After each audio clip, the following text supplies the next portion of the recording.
Metroidvania styles games are everywhere.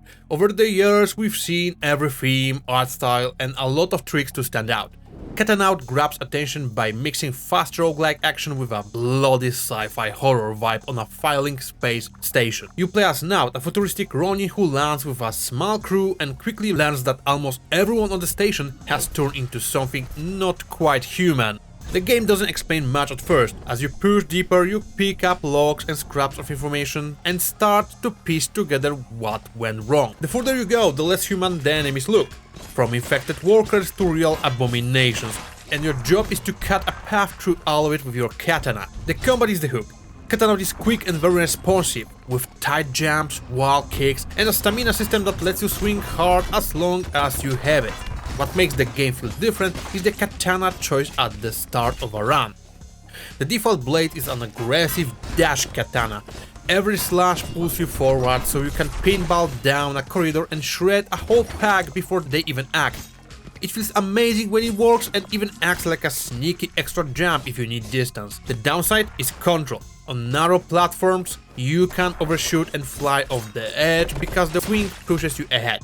The second blade is calmer, a parry katana. Enemies show a yellow exclamation mark before a strike. If you hit in that window, you parry and punish. The style doesn't show you forward, so spacing is easier. You can carve enemies one by one.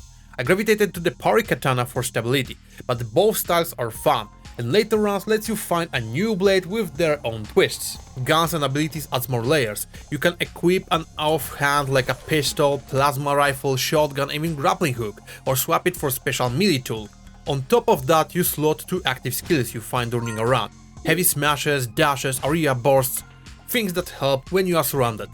My favorite is a slow time ability that feels like a budget Sandevistan from Cyberpunk 2077.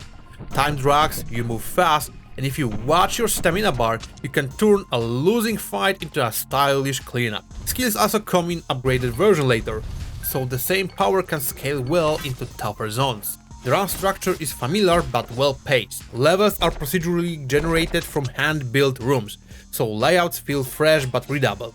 A typical loop is 2 normal sectors, then a boss arena, and repeat.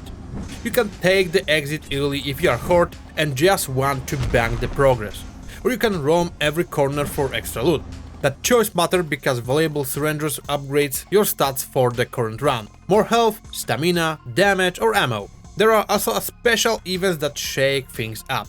Some maps spawn a mutator that corrupts nearby enemies, you need to reach its altar and shut it down before the crowd snowballs. Portals act as a fast travel inside the level, so you can clear a branch and return to exit without a long backtrack. And yes, there is a lot of blood. Rooms started clean, and you as a Picasso of a sword by end of the fight makes the walls painted red. It sells the chaos without hurting readability, which is important at a high speed. Between dives, you return to a safe hub where survivors hide. This is where the roguelite layer kicks in.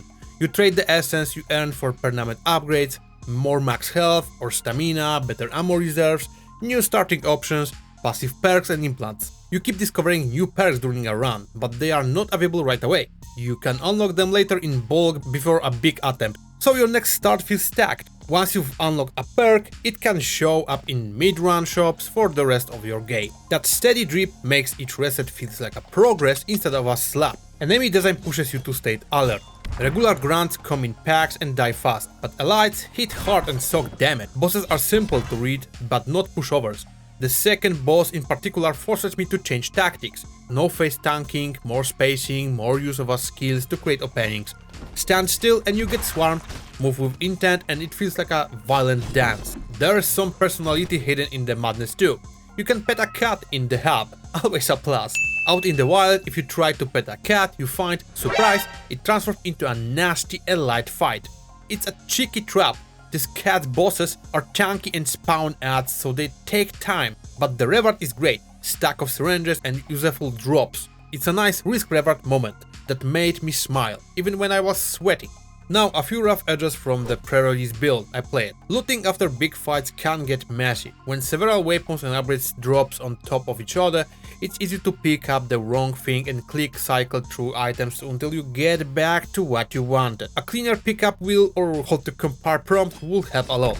The push from the dash katana could also use a touch more stickness towards the targets, so you don't slide off tiny platforms as often. None of this breaks the fun, but the quality of life fixes here would make runs feel smoother. Presentation carries the mood. The pixel art is clean and sharp, with chunky silhouettes for enemies and bright effects on hits. Blood spray and screen shake give every slash weight. The sound design helps too. Crunchy slice, crunchy shoots, and a driving soundtrack that keeps up with the piece. It's not subtle, but it fits the tone. Fast, violent, and slightly unhinged. I like how Katanaut keeps giving you reasons to dive back in. Even when a run ends, you've probably got a new passive perk, seen a new room type, or got new gun. The station tells its story in quick flashes. Notes, weird rooms, the way enemy twists into a new shapes down into the deep. And that mystery pairs well with the short, aggressive levels. If you want slower, more methodical metroidvania, this isn't it. If you want speed, mobility, and a combat loop that rewards timing and target priority, it delivers.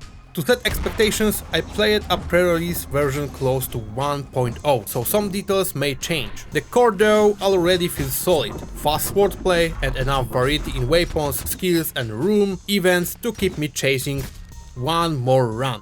It's not trying to be a long, talky epic. It's a tight action roguelite with a sharp edge and a lot of splatter. If that sounds like your thing, Katanaut is worth a shot, and I'm curious to see how it grows with update. And if you want to try it, link is below. Subscribe for more content like this and see you next time.